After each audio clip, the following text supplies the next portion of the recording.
Create a YouTube 16 by 9 video using this script. Table of contents. 1. A list of kings, a tale of gods, unlocking Sumer's ancient puzzles. 2. The cradle of civilization. What was Sumer? 3.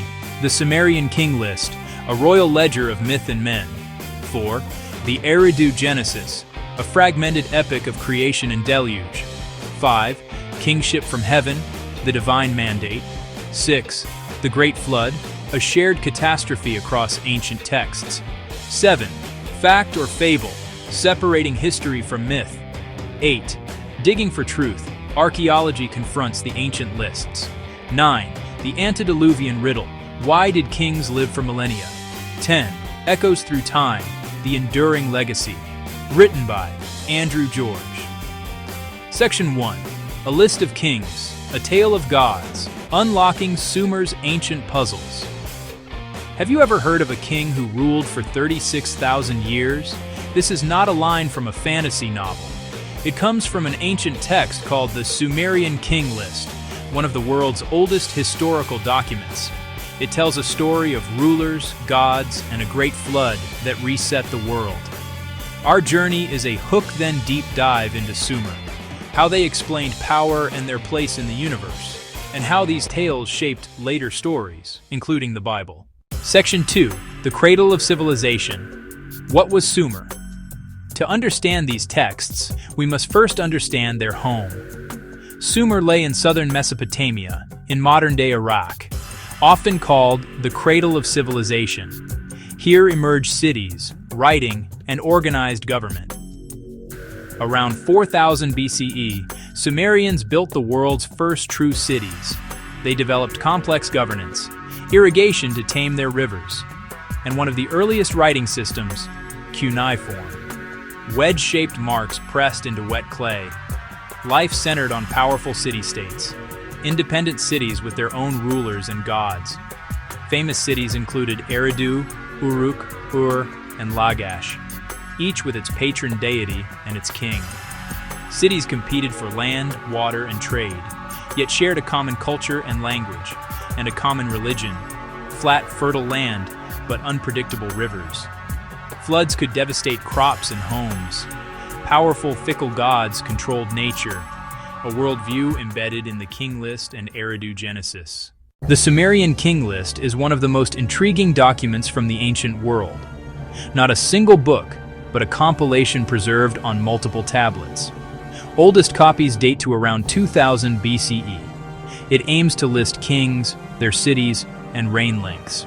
But its contents are anything but simple. It blends myth with apparent history. It begins in a mythical time. After the kingship descended from heaven, the kingship was in Eridu. 8 kings ruled before a great flood, the antediluvian kings. Their reigns are staggeringly long. Alulim of Eridu, 28,800 years.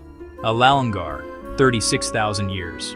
In total, 240,200 years. These are symbolic, a sacred golden age before the world changed. Then a great flood sweeps the land. After the cataclysm, kingship descends from heaven again and is established at Kish. Post-flood reigns shorten, then become realistic. Jushur, 1,200 years. Etana, the shepherd who ascended to heaven. Eventually, archaeology confirms some rulers. The list promotes one kingship passing city to city, a neat, unified succession. Reality was rivalrous and simultaneous. The list simplifies history to legitimize divine rule. While the king list gives a framework, the Eridu Genesis gives a narrative. One of the earliest creation myths, named for Eridu, called the First City. The tablet is badly damaged, about 2/3 missing. Scholars painstakingly reassemble the story from fragments. It tells of the gods, An, Enlil, Enki, Nintu, creating the black-headed people to serve them. Humans work fields and maintain canals, freeing the gods from toil. Civilization arises. The gods establish cities and kingship. As the king list says, kingship first descends to Eridu, then to Bad Tibira, Larek, Sippar, and Shuruppak, the antediluvian cities. the gods decide to destroy humankind. Enlil rages at human noise. Enki, god of wisdom and water, warns a man named Ziusudra, build a great boat, save family and the seed of all living things. He seals it with pitch. A violent storm rages 7 days and 7 nights. When it subsides, Ziusudra opens a window, sees the sun, and prostrates before Utu. He makes a sacrifice. Enlil is placated. Ziusudra is granted eternal life and taken to Dilmun. Life is re-established, but humans are no longer immortal. Well, you know, that's the gist of it. A crucial theme links both texts. Kingship is a gift from the gods. After the kingship descended from heaven, royal authority rested on divine mandate. The king is intermediary, guardian of justice, temples, and prosperity. A king ruled not by wealth or force alone, but by divine choice. Divine mandate legitimized power. His duty: maintain order, build and maintain temples, perform rites, uphold justice, protect the weak. Fulfillment brought harvests, victory, and peace. Failure meant famine, plague, conquest. Etana ascends to heaven. Gilgamesh is 2/3 god. Kings elevated above mortals. Eridu Genesis. After humans, gods created cities and kingship, a cosmic office. Ziusudra's flood is the oldest version we have.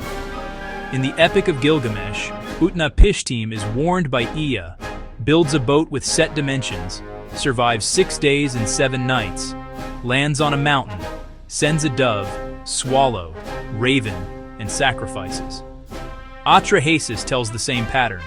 Angry gods, Enki's warning, an ark, survival, sacrifice. In Genesis, God chooses Noah. An ark saves family and animals. 40 days of rain, birds sent, sacrifice. Striking parallels to Mesopotamian traditions. Older Mesopotamian versions suggest a shared ancient Near Eastern flood tradition. Yeah, so that's how these tales connect. How much of the king list is history, and how much myth? The pre-flood section is mythic and symbolic. Early post-flood reigns are inflated, yet hint at real conflicts like wars with Elam. Names like Gilgamesh and Enmebaragesi appear in other texts and inscriptions. The list is ideological, crafting a single line of authority back to the beginning. Archaeology uncovers the cities the texts name. Eridu's deep temple sequence, c. 5400 BCE, supports its memory as the first city. Woolley found a thick silt layer and declared the flood. Later work showed multiple localized floods, not one universal deluge. Inscriptions confirm rulers at Ur, Uruk, Lagash, myth anchored to historical tradition. Why millennia-long reigns? The numbers map to sexagesimal math and cosmology, schematic, not literal. They signal a golden age. After the flood, lifespans contract, a pattern echoed in Genesis. The king list isn't a modern chronicle, but it preserves names, cities, and an idea: kingship from heaven. The Eridu Genesis holds the earliest creation and flood myths, stories that crossed languages and millennia. In the end, history is a story. Myth, legend, and memory woven to make sense of the past. So, you know, their echoes still matter today.